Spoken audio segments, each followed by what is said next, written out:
The name killer whale is a misnomer. They're actually a type of dolphin, but they do love to kill things. Also called orcas, they're one of the ocean's top apex predators. This means that they themselves have no natural predators. Well, except for motorboats in SeaWorld. Orcas will eat over 140 species of fish, other marine mammals, and even moose. More on that one later. Orcas are able to kill pretty much anything largely because they're extremely intelligent. Their intelligence is comparable to chimpanzees, and some have even gone so far as to say that orcas are smarter than mud or even bricks. And like bricks, orcas work together to make something greater than themselves. Cooperation on top of intelligence is what gives them a flipper up as predators. Sure, an individual orca is a force to be reckoned with on its own, with males weighing in at up to 12,000 pounds and with lengths up to 26 feet long. For scale, imagine a mid-sized U-Haul truck swimming after you at speeds up to 25 miles per hour and with a bite force of 19,000 psi. For puny, pathetic apes like most of us, this is quite terrifying. But if you happen to be a sperm whale, an orca attack is more like a human getting rammed by a Power Wheels Barbie Jeep Wrangler. One is easy enough to ward off,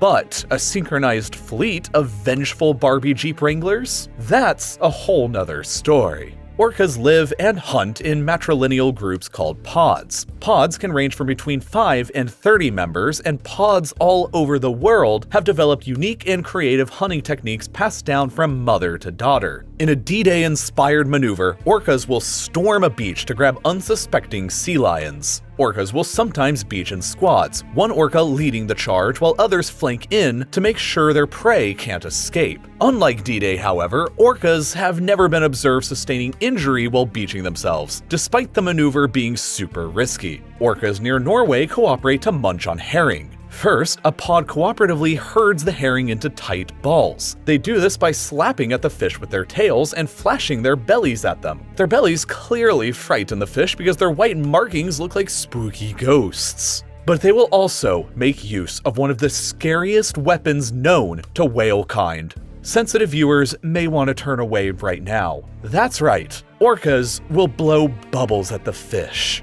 Once the pod has herded the fish together, they take turns killing them with their tails and eating them. This process of orcas swimming around and around the clump of fish to feed looks a bit like a carnivorous merry-go-round, thus the strategy's name of carousel feeding. In the Arctic, penguins and seals will perch on ice floes to avoid predators in the water, but orcas have figured out how to eat these guys anyway. A pod will swim together under an ice floe to create a wave that knocks the hapless creature off of it. If only we could harness some orcas to finally tip the notorious club penguin iceberg. Interestingly, not every seal that gets knocked off an iceberg floe is eaten. Some just get plopped right onto another ice floe, implying that orcas will sometimes perform this technique for practice, or just for fun. It should come as no surprise then that orcas are sorta jerks. One almost exclusively pescatarian population in the Pacific Northwest will harass and or kill neighboring porpoises and seals for no other apparent reason than it just seems like they're enjoying it. But other populations in the region do actually prey upon all sorts of aquatic animals, like dolphins, small or young whales, seals, and moose.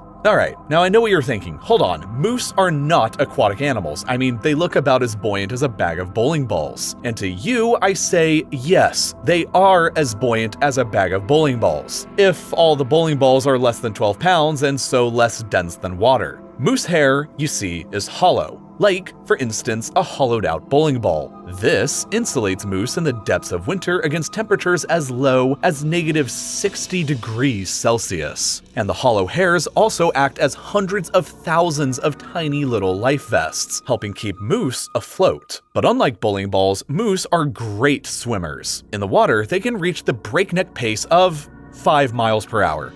Alright, that doesn't sound that fast, but compared to us, it is. An average human swimming speed is only about 2 miles per hour. Michael Phelps' record of 1.42 minutes for the 200-meter freestyle makes his average speed during that race only about 4.7 miles per hour. All I'm saying is that if Canada wants to get a place on the stands at the next Olympics, maybe they should just add a moose to their 2024 team. So moose are great in the water, but what are they splashing around for anyway? Surprisingly, like the killer whale, moose is actually a misnomer, and moose are actually a type of dolphin. Okay, not actually, but their nostrils nostrils do act almost like blowholes. Valves pinch their nostrils shut when they go underwater. This helps moose hold their breath for up to a minute and dive as deep as 6 meters. Down here, moose forage for aquatic vegetation, especially during the late summer season when pickings become slim back above the surface. Moose will also keep cool underwater during the summer, when it reaches a brutal 60 degrees Fahrenheit, which many moose report is about as hot as a volcano on fire, at least for them. Sometimes they even drop by backyards uninvited for impromptu pool parties. And this is where the orcas strike.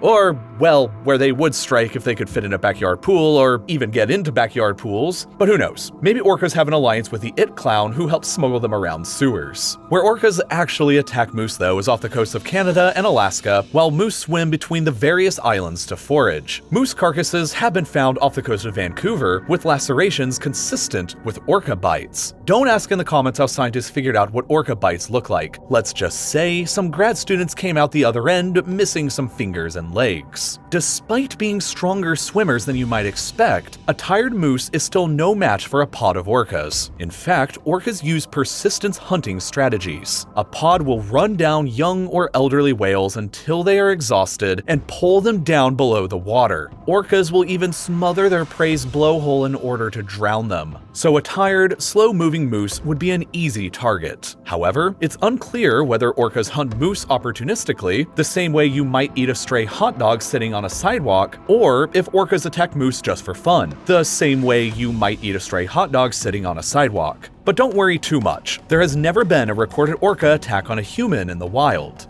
Yet.